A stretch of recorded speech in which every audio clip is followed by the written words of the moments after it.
Bike accident করে দাঁতে ব্যথা পাই, এখন লক্ষ্য করছি আমার একটা দাঁত কালো হয়ে আসছে আর মাঝে মধ্যে ব্যথা হয়, আমার এখন করণীয় কি? দেশ ইসলাম জুয়েল সাহেব খুবই গুরুত্বপূর্ণ প্রশ্ন করেছেন এবং এটি একটা কমন বিষয়।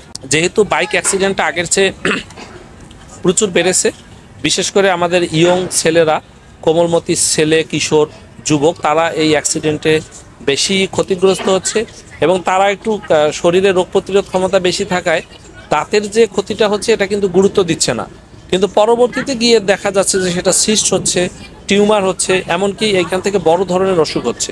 তো এই বিষয়ে ম্যাডাম যদি কিছু বলতেন প্লিজ। হ্যাঁ, আসলে ওই বাইক অ্যাক্সিডেন্ট বাদই দিলাম, আমাদের যে কোনো রকমের অ্যাক্সিডেন্টে হওয়ার পর দেখা যায় যে আমাদের দাঁতটা প্রথমে একটু আঘাতপ্রাপ্ত হয়।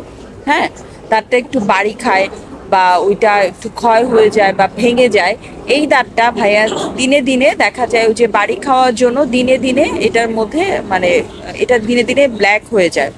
তো আবার এটা দেখা যায় যদি আপনারা মানে সঠিক সময় ডাক্তারের শরণাপন্ন না হন, তাহলে দেখা যায় এটার ভিতরে অনেক রকমের ইনফেকশন বা বড় রকমের কোনো ঝামেলা সৃষ্টি হতে পারে।